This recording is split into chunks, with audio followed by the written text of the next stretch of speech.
You understand? Because she's a little business lady, you know. But she have bully with you understand? She did it on top of the world, you understand? And she can beat up anybody and this anybody and go anybody yard and just beat them. That's a fair thing, you understand? She can get away with that every time, you understand? Even the girl when she get where guess her what she beat up the girl bad in the world. And she win the fight already, you know, say she win the fight. So she go back to her workplace of it prove to her if it make them know say she did win. So when she got the first time, she never get the chance to fight because there was a lot of car full, you know.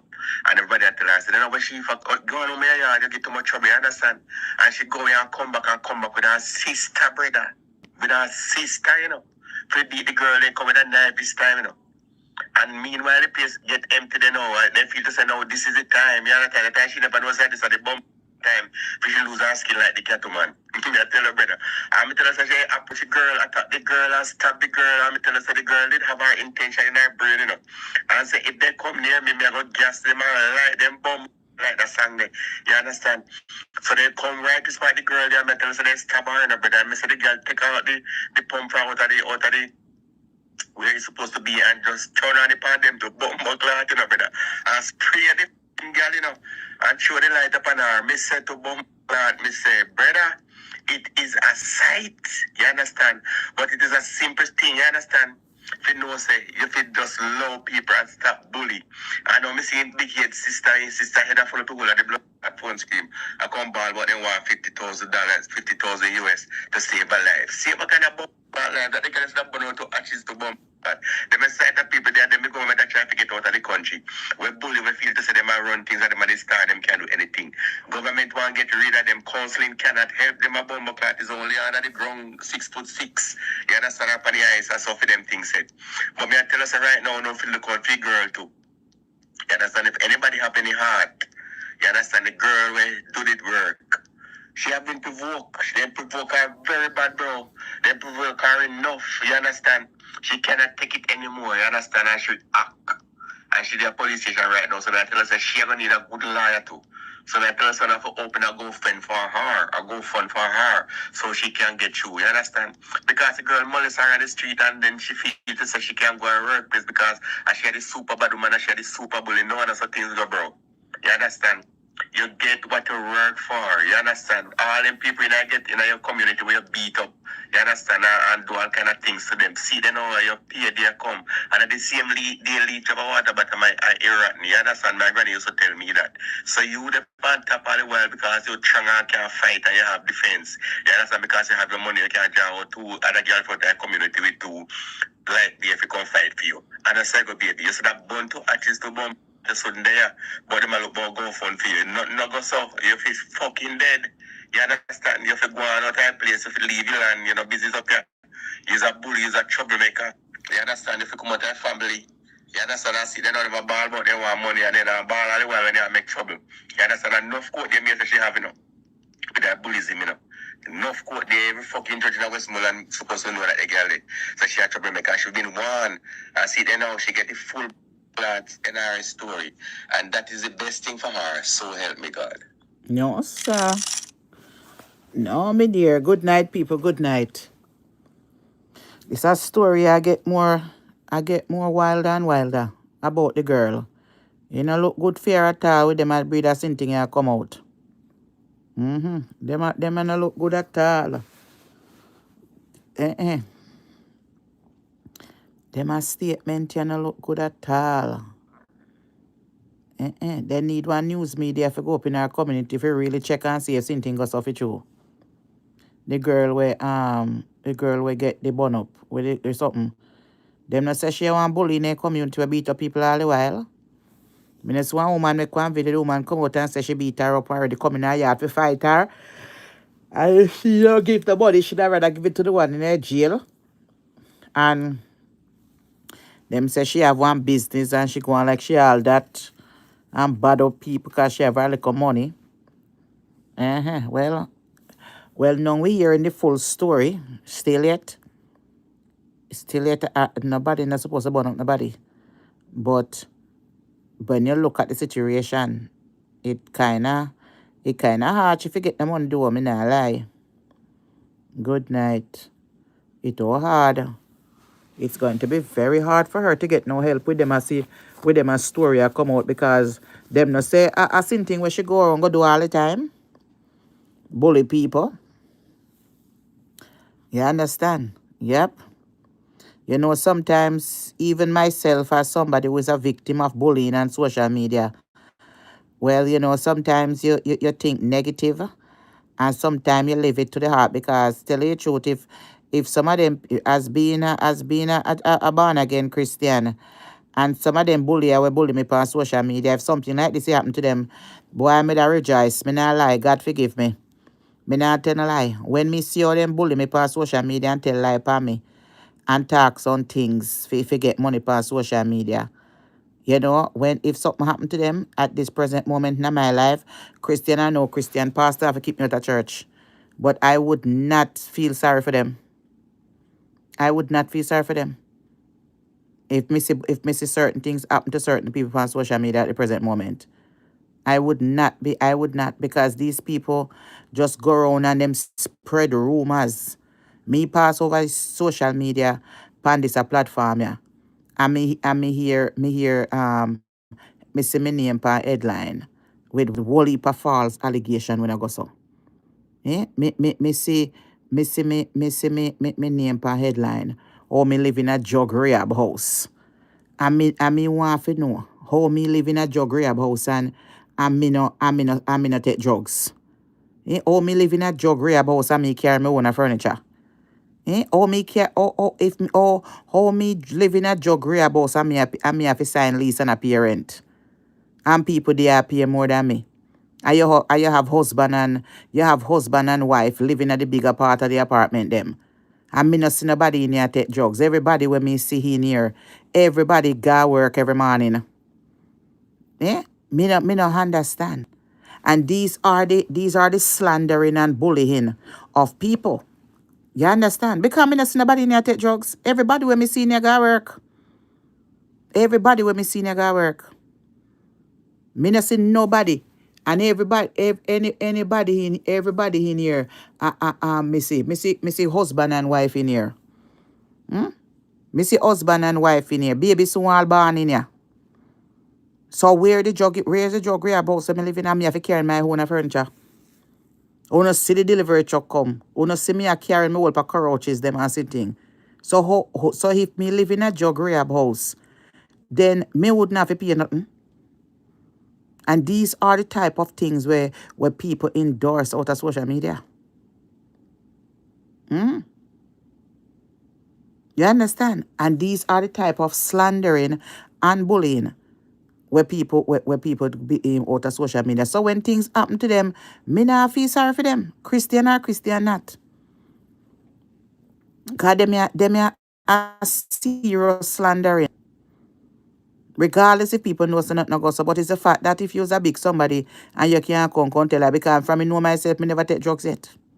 The only drugs me take off a medication. Well, that's the only drugs me take. Me not even smoke. Me not even smoke. Much less. The only drugs going in my mouth is my blood pressure pill them. I must are the only drugs me take. So how me feel in a boss. And these slandering where people do out of money. So when things happen to them, me not feel sorry for them. Christian or Christian not, me not feel sorry for them. When they come out here, make up them headline like that with my name, forget money on YouTube and Facebook. And karma is going me go and live for see karma. Me see whole heap of things happen out of social media. Me not even me can't say a lot. Me not even hope me mouth panny. Because me see say God is working for me. God is working for me. I me just sit down and make God doing work. Cause me know say one by one. Me know say God is going to show up. And me know karma going to take these people. I do have a thing to say. Me just sit back and watch salvation. And I made them a people here. Go up on social media. Come call wicked and liar and wicked and witchcraft work and something. Them are something here when me see happen worse than witchcraft. You understand? So that is how life is. Good night, good night. This is how life is. The best thing me can tell no people. Just remember who no Christianity will not come from in back in the days. He says, so shall it begin, so shall be the end. Don't believe, say, it's not the same God yesterday, tomorrow, and forever. Him no change. So who no can stay there and dash around the Christianity, because no for who no go up a church of Jamaica. No for who no go up in a church of Jamaica from when a little girl growing up like myself, yeah. And no for who no turn Jezebel, baptized from when a little bit and growing up in Jamaica. And when they reach pound no one no go about the business, no turn big Jezebel now. When not even a member God. When you grow up and you look good looking and when you get and have attractive and when you remember nothing about church. Because when you make the false narrative and the world get to know. When you remember when you used to grow up at Jamaica. When you go and need him because when you get old. When you go and need him. Thank God my sisters them still I worship God said we. My sister them baptized from them at Jamaica, them never turned back yet. All my sisters them were baptized from them a young people, a yard, and come America. They has not turned back, not even one time. My sister them were baptized from them a Pitney, Jamaica. Them never turned back. Me have some sister never been to dance hall yet. Me not ask you. Never been to dance hall. They don't even know the reggae people them. Maybe they only know Bob Marley and Buju Banton, and you go ask them about other artists, them don't know. Then TV ever depend TBN. When you go there yard. Me have a sister, she got bed from 7:30. TV depend TBN straight. I heard what TBN at the Christian thing. Never turn back. From your little pitney growing up with them. And the whole of we migrate a foreign. Never turn back. Never. They not even keep man. From them there with one man and if not in a work out, them not chat to nobody again. Nobody again. They just serve God. Them not chat to nobody. If them in a one relationship and the relationship end, from me know my two sisters in North Carolina, a one man they have. And from the relationship done, them not chat to nobody. And them establish and have them one thing. Them not chat back to nobody again. Then just work, take care of them kids and go church. Them not give no man no other chance. Nobody no other chance them not give. Nobody. Them in a church from me left for with Jamaica, from them are young people. And them never turn back. Me have all religious people in my family now. Me have two brother deacon. Me have one niece a professor. Tell me what sister, me tell you. So that's why nobody can trouble me to that. Them only can shape, but then can't, because me and my sister, them a pray for me every day. Me have one God nursing home every week. Go pray for sick. And shut in. And them have them prayer line and then go pan. Every day you come on my page to laugh. Then say who laugh last, laugh best. Every night you come on my page to laugh. You can't laugh for me. And me a laugh for you. Because your soul not ready. Me baptize and you not baptize. Because it's only Satan who come over here about them a laugh when me a talk about serious matter. So me better than you. Me higher than you. Me baptize and you not baptize. So you can't laugh for me. And me feel laugh for you. Because your soul in the pit of hell if you not get right with God. So you can't come over here and laugh for me. Because you a demon. Me a demon. Me is a child of God. So you can't come over every time I come live, you come over here, put laughing emoji. You can't laugh for me and me a laugh for you. You're a big baboon. And me for laugh for you because you got the pit of hell if you not change the dirty ways. So you can't come over and laugh for me. No time at all. And me a laugh for you.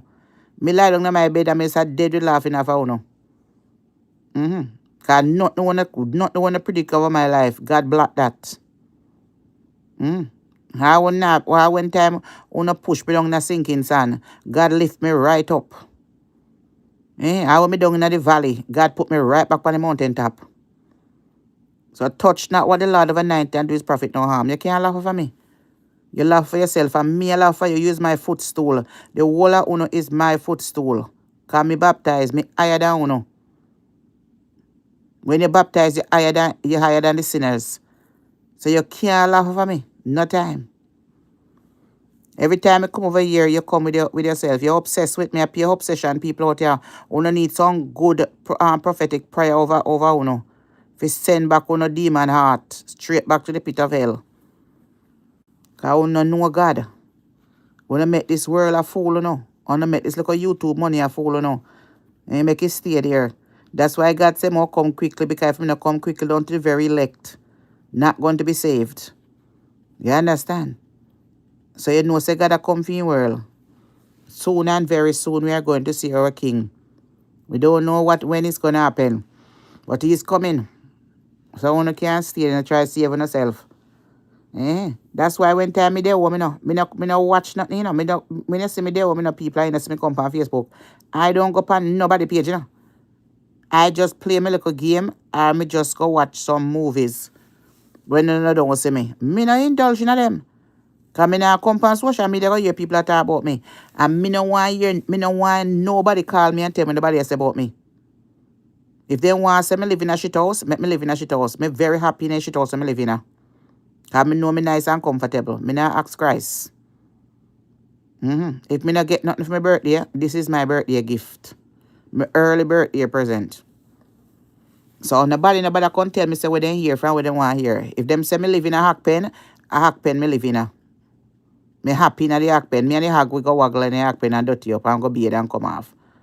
If them say a $1 me have, yes, a $1 me have. Me pinch you 10 cents and 5 cents until he finish.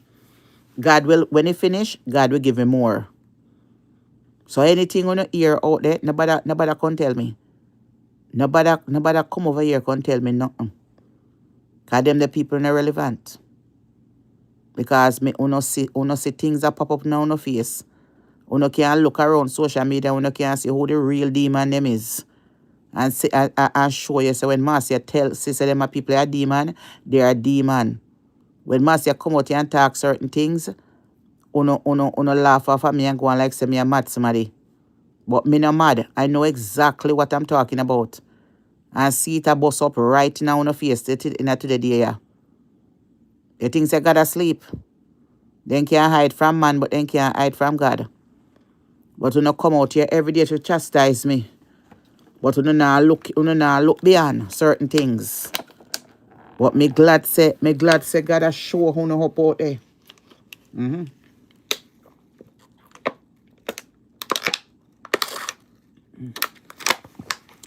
Me glad say God a show who no up. And that is the thing. That is the thing right here. So me just sit back and relax and let God work. Me glad say me can live for see 2026 for see some of the things them, most of the things that me say out here come right through. When you looking at yourself. And people come out here and then call me a kind of name, call me demon, call me wicked. And when you're looking at themselves, after them demon a come out, expose them, Father God. Expose the wicked of them. Expose my enemy them, Father God. Expose them. This a year I call exposure here. Yes, my dear, we're going to expose the enemy them out here. We're going to expose them and show them up for who they are. And this is 2026. God now play. It is called exposure here. Nobody now get past Jesus this is 2026. Yeah. Nobody now get past Jesus. Jesus now play about him children them. Anybody keep messing with me, then going to get in a problem. Me make sure me I wanna know. Get right with God before it's too late. Someone will not go dead. And will not go things here how you reach, you know. But God now make you know out here a ramp with them children. When him need him daughters, them figure do him work. I wanna out here interfere and I call church and I call this and I call landlord and I call this and I call that. Wanna go and dead. You're not going to get yourself into serious problem. God now go sit down and make you feel like say, you don't want to chastise people. You know how long God want me in church? If you come back and doing work, and me can't do my work in a peace, and it's here so you have to do your work. Yeah, part of your work. You think say God will sit down and watch trying to destroy in data when he knows saying data potential to get even one soul to come to him, it not gonna work. It ain't gonna work. It's not going to work. God now go sit down and watch that. Him say enough is enough. So it's exposure time. Exposure time, honey. So look out for it. Exposure time. People, what is going on? What go on? I see 4 people put up like 36 up here. Exposure time, my dear. Fake honey brand.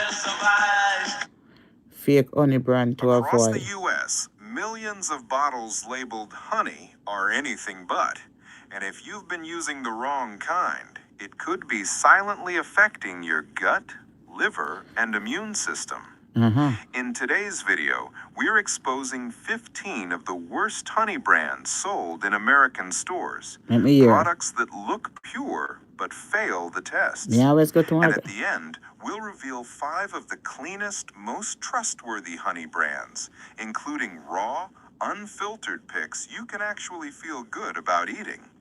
Plus, I'll show you how to spot fake honey in seconds just by using your eyes, a spoon, some water, and your fridge. Simple tricks anyone can do at home.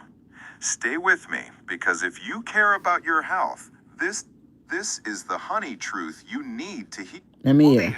Why the... Nobody talking about how they just removed this substance. Watch this clip very carefully. Aldi has built its reputation as the go-to discount grocery store where shoppers believe they're getting great deals.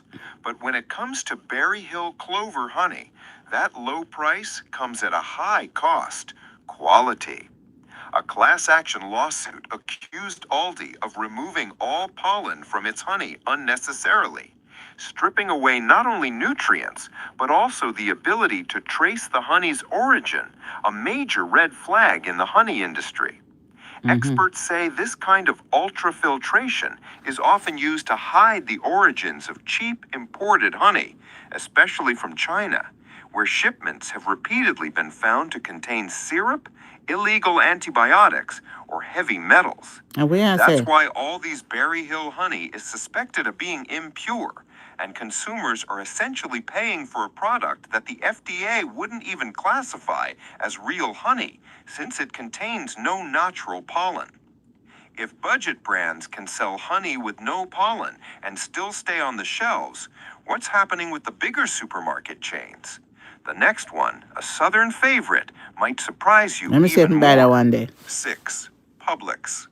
Publix, the beloved supermarket of the American Southeast, has long carried a reputation for being reliable and friendly. But few shoppers realize that Publix's private label honeys, including orange blossom honey and pure clover honey, were specifically named in Florida's fake honey lawsuit. Tests showed that Publix honey had been ultra-filtered to the point of removing all natural pollen, a direct violation of Florida's honey standard, which allows only minimal filtration for unavoidable impurities, not total sterilization. Without pollen, there's no way to verify the floral source or geographic origin, whether it's real Florida orange blossom or not. Worse, this also opens the door to cheap syrup blending, just like the other supermarket brands caught before. In other words, shoppers think they're buying something pure and natural, but it might just be industrial syrup with a nice label. So even with a trusted name like Publix, you'll want to think twice before buying their honey. And if you think this problem stops with Publix or Target, think again. The next brand comes from one of America's biggest grocery chains, and it's a real eye-opener. 7. Signature Select, Safeway and Albertsons. Safeway and Albertsons have long been considered trusted names in 32 milligrams per kilogram, far right out of its honey. 14. HEB. HEB may be a Texas favorite, but its store-brand honey is nothing to be proud of. Tests show that most HEB honey samples have been stripped of almost all their pollen, just like many of the other big box brands on this list. HEB's bottles often say Grade A Fancy and come in those cute bear-shaped plastic jars. They look harmless and inexpensive, but that crystal clear look is a red flag. It means the honey has been industrially processed, stripped of enzymes, minerals, and life. Even worse, Texas doesn't enforce strict honey standards like Florida does, which allows HEB to sell this pollen-free product without technically breaking any laws. Between beekeepers, nature, and communities across America. This brand partners with hundreds of local beekeepers to deliver the unique taste of each U.S. region straight to your table. Originally founded as Rice's Honey in 1924, the company rebranded as Local Hive in 2018, a name that perfectly captures its mission, from local hives to your home. Okay. Local Hive offers over 23 regional varieties, like Local Hive California, Florida, Pacific Northwest, and Midwest, each one carrying the distinct floral notes and texture of its home region. Every jar is 100% raw honey, unfiltered, unblended, and unpasteurized, preserving all its natural enzymes, pollen, and health benefits. Local Hive is True Source certified, ensuring a transparent supply chain, no illegal imports, no fillers, and no shady sourcing. Yeah, Consumers love can trust honey. that every drop is authentic American honey. According to Food Navigator, Local Hive is leading the modern honey movement as Americans increasingly seek natural, local, and sustainable products. So if you want to support American beekeepers and experience the true flavor of each region, Local Hive is a worthy, proudly homegrown choice. 4. Lineage Provisions 100% raw organic honey. Local Hive. Okay. Lineage Provisions offers truly pure honey that is completely raw, never heated, and unfiltered. According to the manufacturer, this honey is hand-harvested from remote wild areas, meaning it comes from wild hives in untouched regions, allowing it to retain its natural pollen and enzymes. The Spruce Eats also notes that honey of this type is harvested, strained, and jarred without any processing that would destroy its enzymes, which helps preserve its rich flavor and high nutritional value. This brand carries both USDA organic and True Source certified labels, Can learn some ensuring things. transparent sourcing and guaranteeing that the honey is neither blended nor chemically altered. The product description clearly states 100% raw, organic, Who don't want unfiltered, to hear it can and go the away. company highlights rigorous testing for glyphosate and 390 plus contaminants, all returning. With McCormick, you can make every bite do this. McCormick, make your best. We are look for your important M&T Bank Yukon things. debit card is on its way. Like commercial syrup. Simple test. Dip a spoon into the honey and lift it up. Real honey forms a long, continuous thread before breaking. Fake honey breaks into droplets immediately and falls straight down. Aroma and flavor. Real honey carries a natural floral aroma, sometimes mild, sometimes bold, depending on the flowers the bees visited. Its sweetness is layered and complex, with a lingering finish. Fake honey often lacks floral fragrance or smells overly sugary. Industrially processed honey may have almost no aroma at all because heat destroys the natural scent compounds. Crystallization. Pure honey naturally crystallizes over time or when stored in a cool environment. This is a good sign. Real honey forms fine, uniform crystals like soft granulated sugar. Fake honey, especially if mixed with corn syrup or ultra-filtered to remove pollen, may take a long time to crystallize, not crystallize at all, or crystallize into large, rough chunks. If a jar of honey stays perfectly liquid and clear for months or years, that's a red flag. 2. Identify honey by label and ingredients. Check the ingredient list. High-quality honey should list only one ingredient, honey. If the label lists corn syrup, sugar, flavorings, or additives, it's not real honey. Okay. But note, dishonest producers may omit adulterants, so labeling alone isn't enough. Look for key terms. Prefer honey labeled raw and unfiltered. Raw means not heated at high temperatures, so enzymes and nutrients remain intact. Unfiltered means only lightly strained, preserving pollen and beneficial microparticles. These honeys are often from small or transparent producers and are harder to adulterate. You know, I learned something. Avoid honey labeled filtered or ultra-filtered. Come use a lot of honey, This you know. means it was heated and microfiltered to remove pollen. It looks prettier, but loses nutritional value. Without pollen, you cannot trace the honey's origin, leaving room for mislabeling or blending with cheap imports. Source and origin. Honey with clear geographical origin, for example, product of USA, or Texas wildflower honey, is more trustworthy. Labels like packed in USA from imported honey, or blend of US and foreign honeys, indicate mixing from multiple untraceable sources, often a major red flag. Marketing terms. Terms like 100% pure, no added. Prepare a piece of paper towel or a plain white napkin. Drop a few drops of honey onto the surface and wait about 1 minute. Pure honey is thick and will hold its shape, barely soaking through, if at all. Diluted honey with a high water content will rapidly seep into the paper, spreading out and leaving a noticeable wet ring. Okay. If the honey soaks through the paper and forms a large watery patch, it is likely not pure honey. 4. Refrigerator test or cold temperature test. Place the honey jar in the refrigerator around 41 degrees Fahrenheit, 5 degrees Celsius, for several hours to several days. Real honey will thicken and gradually crystallize, usually starting from the bottom of the jar.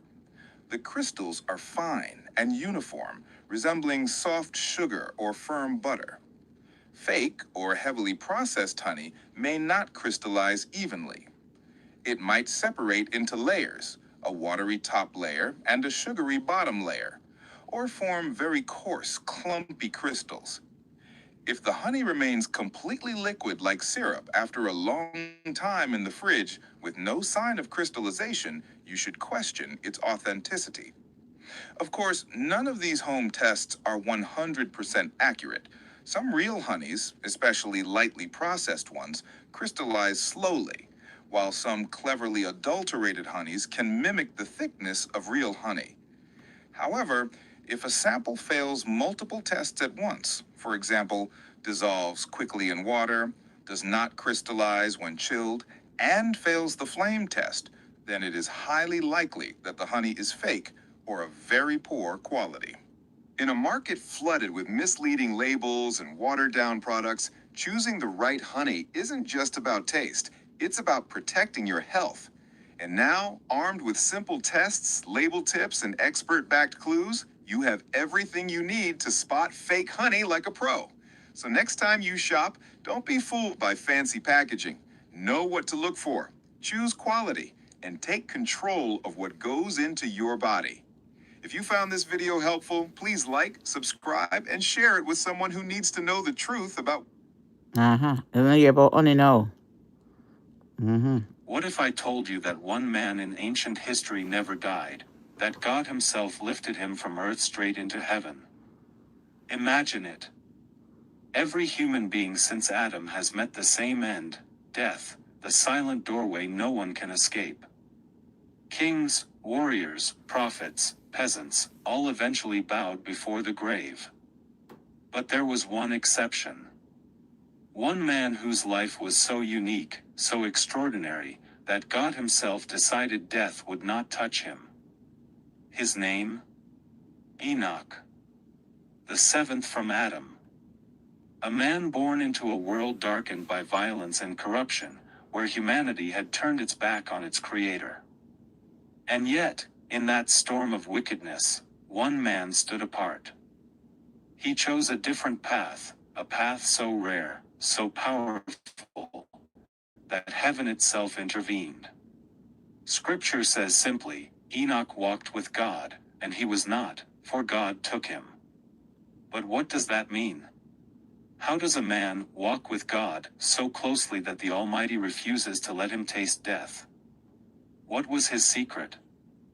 And more importantly, what does his story reveal about us, about our own destiny, about the God who still seeks companions to walk beside him even now? Enoch's life is not just an ancient tale buried in Genesis.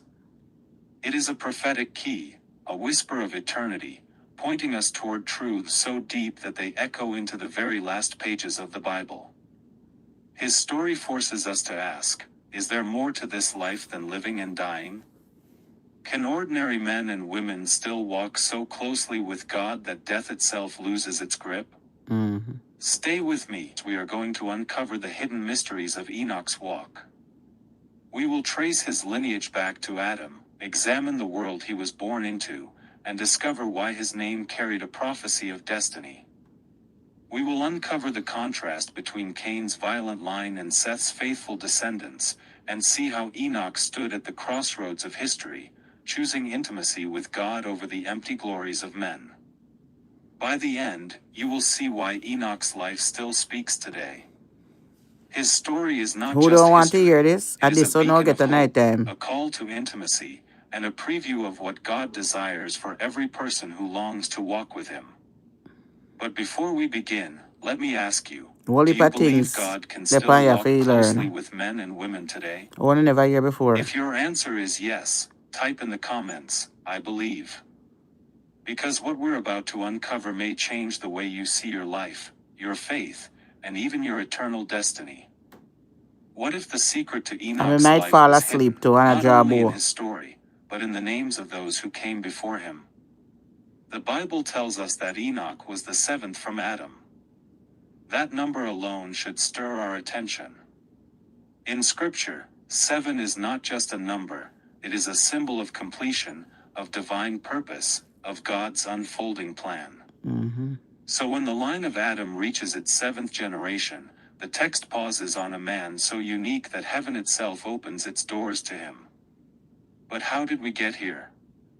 The story begins with Adam, the first man, made in the image of God, walking in a garden of perfection, yet falling through disobedience.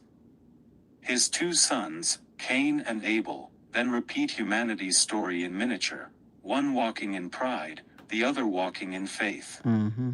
Cain rises in anger, Abel offers in obedience, and the ground is stained with the cry of innocence. But even in tragedy, God plants hope. Mm-hmm. Eve, broken but still clinging to promise, declares at the birth of her next son, God has appointed me another seed instead of Abel. His name was Seth, which means appointed. Through Seth, the faithful line begins again. From Seth came Enoch. His name means mortal, frail, subject to weakness. Already the faithful understood the depth of human fragility. From Enoch came Kenan, meaning sorrow, lamentation. Humanity was feeling the weight of sin more deeply.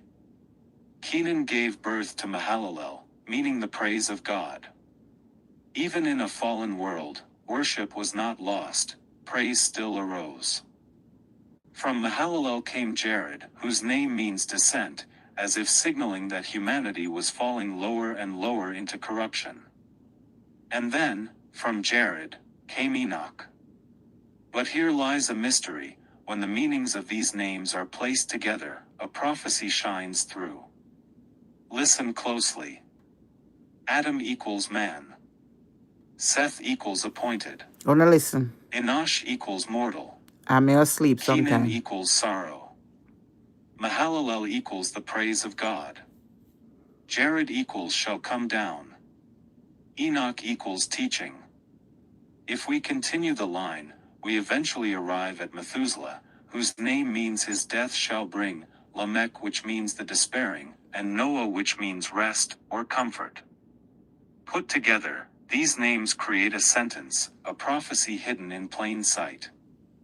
Man is appointed mortal sorrow, but the praise of God shall come down, teaching that his death shall bring the despairing rest. Do you hear it? From Adam to Noah, the genealogy itself whispered the gospel long before Christ walked the earth. Enoch was not just a man in history, he was part of a divine poem, a prophetic rhythm announcing God's plan of salvation. But here's something that amazes me. Adam lived long enough to see the life of Lamech, Noah's father. Which means for nearly 900 years, Adam walked among his descendants as a living library of Eden, telling them firsthand what it was like to hear the voice of God, to walk with him in the cool of the day, to taste perfection before the fall. Imagine those campfires at night, the children of Seth gathered to hear Adam speak of angels guarding the gates of paradise, of the serpent's deception, of God's mercy even in exile. This is how truth passed from generation to generation. The patriarchs carried the flame, and each name etched another chapter of faith into history. And yet, in the midst of this long line of fathers and sons, something unusual happens in the seventh generation. A man appears whose life does not end in death, but in the seventh generation, something extraordinary was about to happen. What kind of world was Enoch born into? To understand his story, we must travel back to the earliest generations of mankind. Two bloodlines were forming, two streams flowing side by side, but moving in very different directions. On one side stood the descendants of Cain. They were builders, innovators, and creators of tools, music, and cities. They forged instruments of bronze and iron. They wrote songs that echoed through valleys and filled the night with melody. Stone that proclaimed human greatness. But within their hands was also violence. Within their art was pride. Their progress was not anchored in God but in themselves. It was a society brilliant on the surface, but rotten at the core. And then, on the other side, were the descendants of Seth. These were the ones who, the Bible says, began to call upon the name of the Lord. They were not perfect men, but they remembered the stories of Adam and Eve. They remembered the garden that was lost. They remembered the garden that was lost.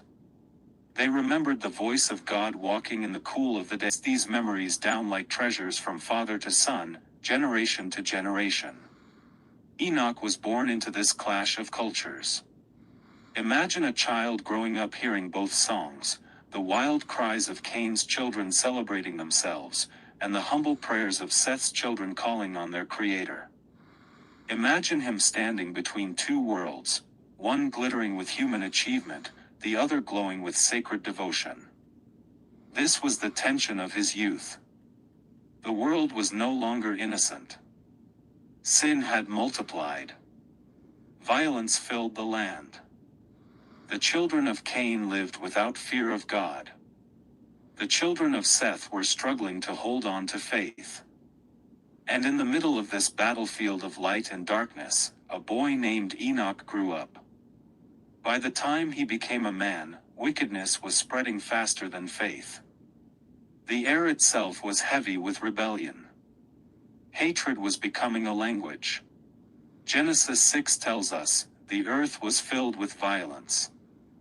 Every street, every field, every heart seemed touched by corruption. And yet, somewhere within this chaos, Enoch made a choice. He chose not to be swallowed by the flood of sin around him. He chose the narrow road. He chose the God of Adam and Seth and Enoch. Here is the question for us today. If you had been there, surrounded by a world rushing toward darkness, where would you have stood? Would you have lifted your hands in prayer with the children of Seth? Or would you have been swept away by the glamour and music of Cain's children? Be honest.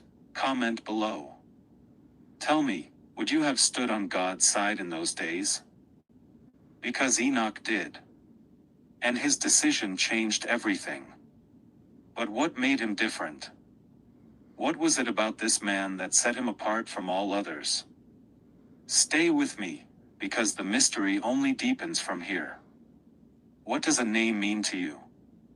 To us today, names are labels, something our parents liked, a sound that felt right. But in the ancient world, names were destinies. They were spoken prophecies, divine assignments, etched into the identity of a person before they even drew their first breath.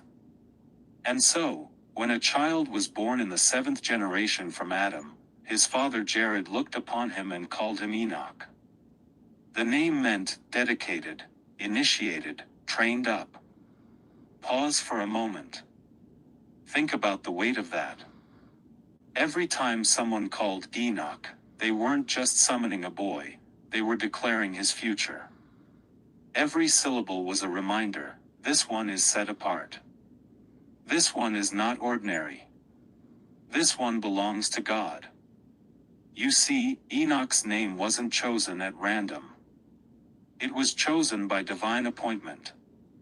His very identity whispered of his destiny, a man wholly trained, not in the ways of the world, but in the ways of heaven. And this is where the mystery deepens. Because long before his story unfolds, God had already marked him. The meaning of his name carried a hidden prophecy. It told of a man who would not merely live, but would walk so close with God that earth could no longer contain him. Imagine the awe of his generation. Every time his family spoke his name, they unknowingly preached a sermon. Every time his neighbors called him, they echoed heaven's secret, Enoch is different. Enoch is set apart. Enoch is walking into something we cannot yet see. This was no accident. This was divine orchestration. Because God often hides his greatest truths in plain sight, sometimes in something as simple as a name. What was heaven hinting at through this boy's name? And why would the destiny of one man become a signpost for the destiny of all mankind? Picture the world through the eyes of a child named Enoch. A boy growing up in days when the memories of Eden were still fresh, yet fading fast. His father Jared would sit him down beneath the shade of the trees and speak softly about faith, about sacrifice, about the God who had created the heavens and the earth. But young Enoch had something many did not, an opportunity few could even imagine. Because in those days, Adam was still alive. Yes, the very first man, the one who once walked with God in the cool of the garden, the one who tasted paradise and then knew the agony of losing it. Imagine little Enoch being led by the hand to Adam's tent, sitting at the feet of the world's first father, and hearing him speak. Enoch's eyes must have been wide, his heart burning as Adam told of Eden's rivers, of the voice of God walking among the trees, of the brilliance of a world untainted by sin. And then, the sorrow. The story of the forbidden fruit, the serpent's deception, the shame, and the curse that followed. Young Enoch listened. And something inside him stirred. A longing not just to know about God, but to walk with God, as Adam once did. Unlike many of his peers, who were chasing wealth, building cities, forging metal, inventing instruments, Enoch was chasing something else. While they pursued fame, he pursued faith. While they sought the applause of men, he sought the presence of God. His mornings became moments of prayer. At dawn, when the world was still quiet, Enoch lifted his voice. At evening, when the shadows fell, he whispered his heart's desire. And even in the silence of the night, he meditated, seeking not tradition, but intimacy. This hunger was rare. It was dangerous even, because in a world drifting away from God, Enoch was running toward him. But the fire in his spirit could not be quenched. For Enoch had tasted something others had not, the stories of Eden, the voice of Adam, the guidance of Jared. And from his earliest years, he knew, life without God's presence was no life at all. If you'd rather have God's presence than riches, type amen in the comments right now. Let heaven and earth know where your heart belongs. At age 65, everything changed. Enoch, the seeker, became Enoch, the father. A tiny cry filled his tent, and he held in his arms the fragile life of a son, Methuselah. But this was no ordinary child. His very name was a prophecy. For God whispered something to Enoch about this boy. The name Methuselah carried a chilling message. His death shall bring it. Bring what? Judgment. The flood that would one day cover the earth. This son's lifespan would be a divine clock, counting down to the day when the heavens would open and waters would wash away a corrupt world. Imagine Enoch's heart trembling. Every time he called his son's name, he was declaring a prophecy. When this boy dies, the judgment begins. I'm listening, I'm not sleeping. And Even with if I that do it, I'm not revelation, sleeping. something shifted inside We him. have to learn. Enoch was no longer just a man who prayed. Who don't want to watch, don't He watch. became a man who lived every step with eternity in view. Better than couple that can chat Becoming a foolishness. father taught him something And- profound.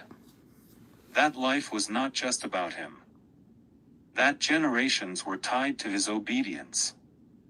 That his walk with God would shape the destiny of his son, his family, and the entire world. From this moment, his prayers grew deeper. His nights grew longer.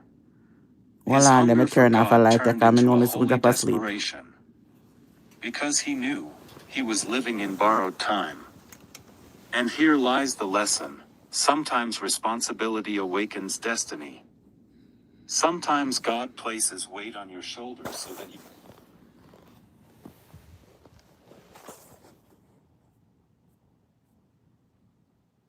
What if I told you that one man in ancient history never died, that God himself took life from earth straight into heaven? Imagine it. Every human being since Adam has met the same end, death, the silent doorway no one can escape. Kings, warriors, prophets, peasants, all eventually bowed before the grave. But there was one exception. One man whose life was so unique, so extraordinary, that God himself decided death would not chose not to be swallowed. In Enoch's heart trembling. Every time he called his son's name, he was declaring a prophecy. Testament preserves a fragment of his fiery words in Jude 14-15. Behold, the Lord comes with 10,000s of his saints, to execute judgment on all, to convict all who are ungodly. Think about this. Centuries before Noah's flood. Millennia before Christ's return. Yeah, and they touch it, man. I know which part. Enoch saw it. He saw the heavens split. He saw the armies of God descend. He saw judgment sweep over the earth like fire. And he proclaimed it, not in whispers, but in thunder. Enoch was not merely a mystic lost in visions. He was a prophet in a corrupt world. While men shed blood without remorse, Enoch spoke of a judge who would not be mocked. While cities drowned in violence and immorality, Enoch declared that God's holiness would not remain silent forever. His words were a preview of Revelation. John the Beloved would later see the heavens open, the rider on a white horse, the armies of heaven following him. But before John, Enoch saw. Before Revelation was penned, Enoch proclaimed. And he did so fearlessly. No threat silenced him. No corruption swayed him. For how can you fear men when you walk daily with the Almighty? This is the mark of a true prophet. Not just foretelling the future, but confronting the present. Not only speaking of what will be, but warning men of what must change now. And here is the application for us. God still raises voices in every generation. Voices that pierce through compromise. Voices that stand when wickedness multiplies. Mm-hmm. Voices that do not bend with culture, but burn with conviction. Could it be that God is calling you to be such a voice? To your family, to your workplace, to a generation that has forgotten God. See it right there, sir. Enoch was one man, yet his voice still echoes thousands of years Who later. have ears, let them hear. What will be said of yours? But Enoch's prophecy Me was not not worry the about no climax of views, his because life. God will take care of me same way. His greatest testimony was yet to come, not in what he said, but in how he departed. For scripture tells us, he did not die. The story of Enoch rises to its most breathtaking moment in Hebrews 11 verse 5. By faith, Enoch was translated that he should not see death, and was not found, because God had translated him. One verse. A simple line. Yet wrapped in that verse is one of the greatest mysteries in all of Scripture. What does it mean that Enoch was translated? It means he was lifted. It means he was taken. It means he was transferred from earth to Them are heaven something that too without ever boring for tasting no. death. I to know get Pause and let that settle In in. a boring for me, because them Every man before him me listen to a died. night time Every man after him when me not come died. on live. But not Enoch. He was walking with God, and suddenly, he was gone. Why did God choose him? Why not Adam, the first man? Why not Abel, the first martyr? Why not Noah, who built the ark? The answer lies in three simple truths. His faith.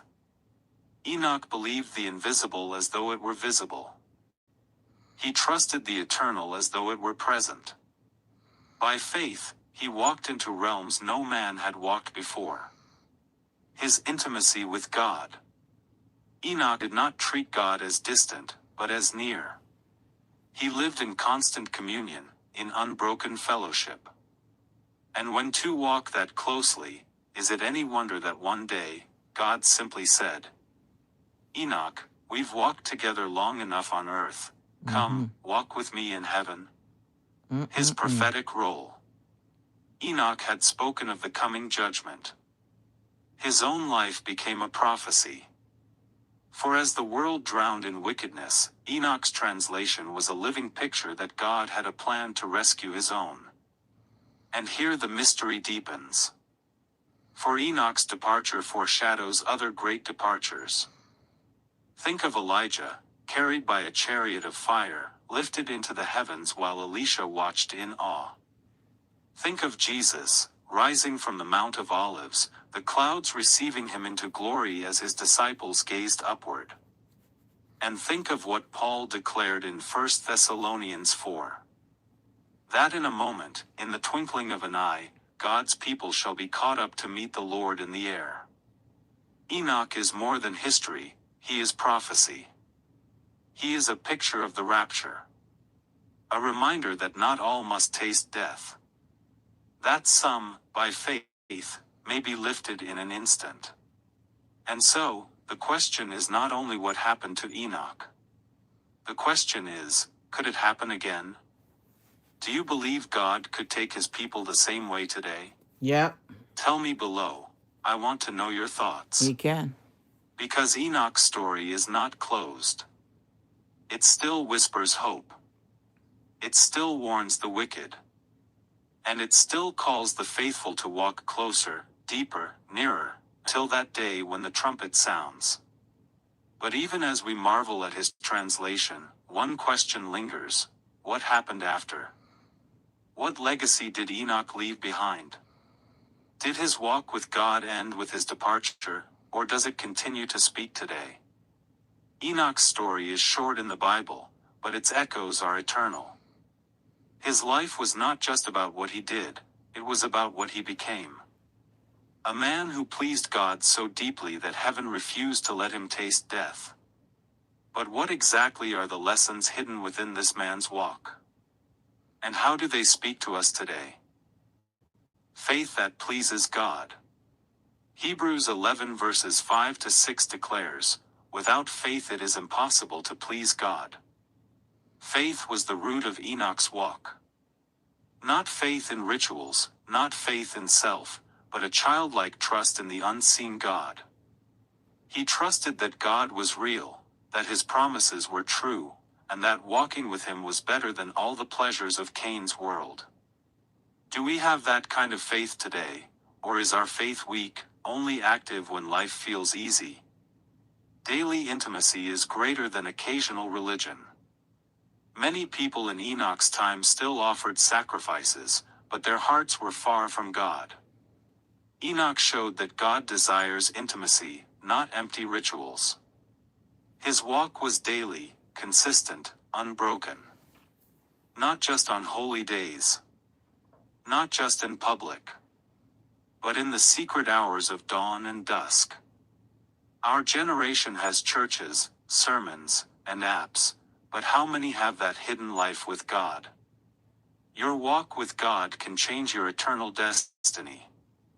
Others lived, grew old, and died. The pattern of Genesis 5 repeats, and he died. But with Enoch, the chain was broken, and he was not, for God took him. His story proves your destiny is not bound by the curse of the world.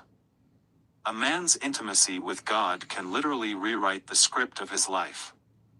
What if your daily walk could shift not only your life, but the destiny of your children, your household, your eternal future? The battle of two lineages still exists today. In Enoch's day, Cain's descendants filled the earth with violence and pride. Seth's descendants called on the Lord. Today, the world is no different. Two spiritual lineages exist, those who chase self, and those who chase God. Enoch stood as